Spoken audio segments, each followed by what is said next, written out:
Alright, what's up, guys? Cheer. This is the last episode. This is the last episode. I said before that it was, but listen, I had to break it up into two because there's just no way that I would be able to. You would get boring just watching the same thing. So, once this loads. Alright, this is going to be like adding the flares and stuff like that. Give it a couple extra effects and stuff like that. And then after that, the color correction that you want to put on it to make the.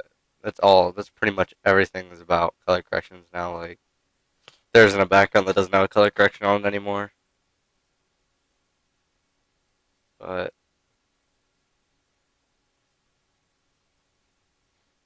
first of all, you want to make this smaller. You don't want this flare to be that big.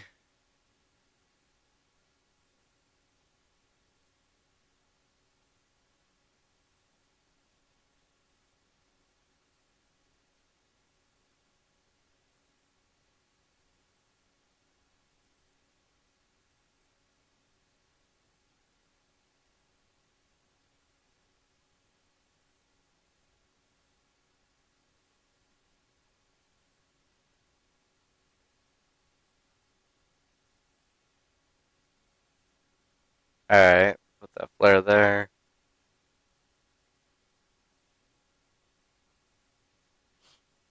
And once I have it set, you don't really want the flare itself there. You just want like the illumination that it gives off. And what I usually do is I duplicate it and put like so it's like two or three flares stacked on top of each other. Usually it gives it like that glowing effect that it looks nice. And it just gives it makes your text a little bit brighter, like when the color correction's applied.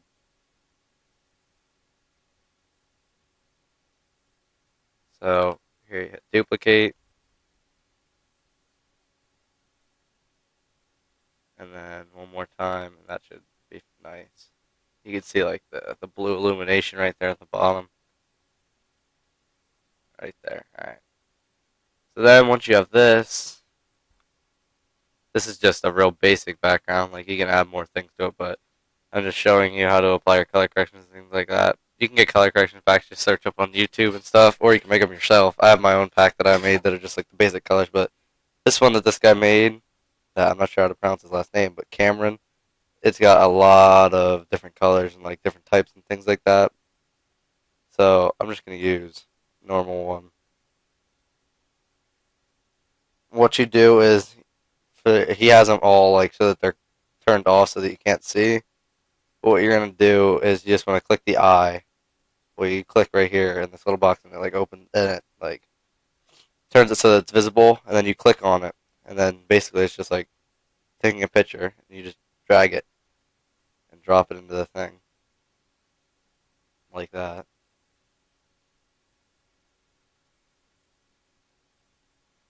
And that's what it'll look like because it just looks so much better than like just a plain background.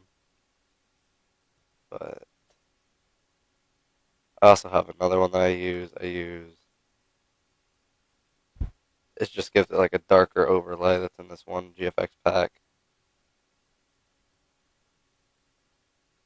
right here.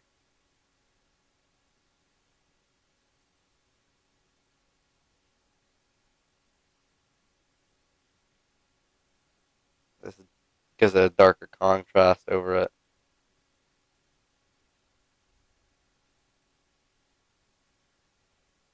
You just want to, it's all messing, you mess around with it. You figure out what you want it to look like or how bright you want it to be.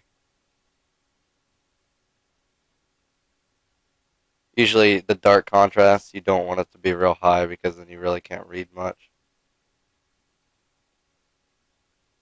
Somewhere in there. Turn this one up a little bit.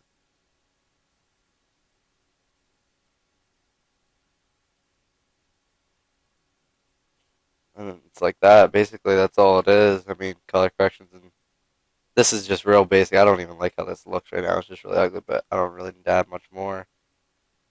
So yeah, you just get the general idea of it, and it doesn't matter what color you make your text. Like you can put any color correction on it. It's gonna change it no matter what. Like that text was red, and that's a red overlay. So then you can do, I mean, you can do anything. I'll get a different one here. Grab this one here.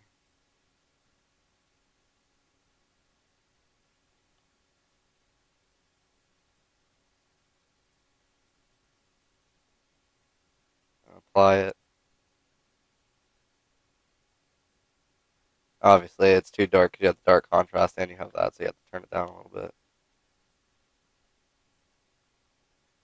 But like somewhere right in there, that looks pretty good, I guess. This one's a little too high yet too. Turn that down a little bit. There. And then everybody's asked me like when they save their backgrounds, what most people probably do is they just go like this, hit file, hit save as, and then they save it as like a PNG or a PSD or whatever the hell they save it as, and it just doesn't look good quality at all. So what I do is you go into save for web and devices, and it'll give you this whole.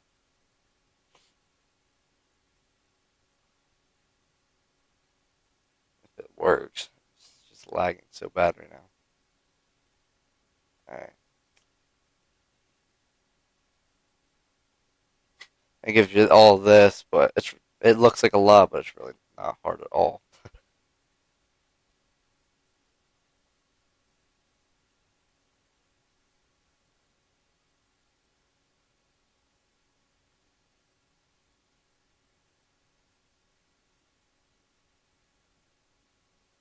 Once this loads, there we go. All right, so it shows you like your background, so that, like if you messed up anything, you can see it. Like you can look over it and check, make sure that everything looks fine.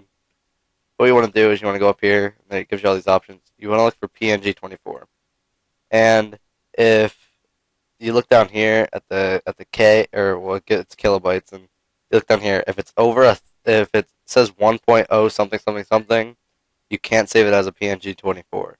If it's under 1.00, then you're good. You can save it because YouTube only supplies 1 gigabyte per background or whatever the hell, and it's really not that big. You think it is, but it's really not.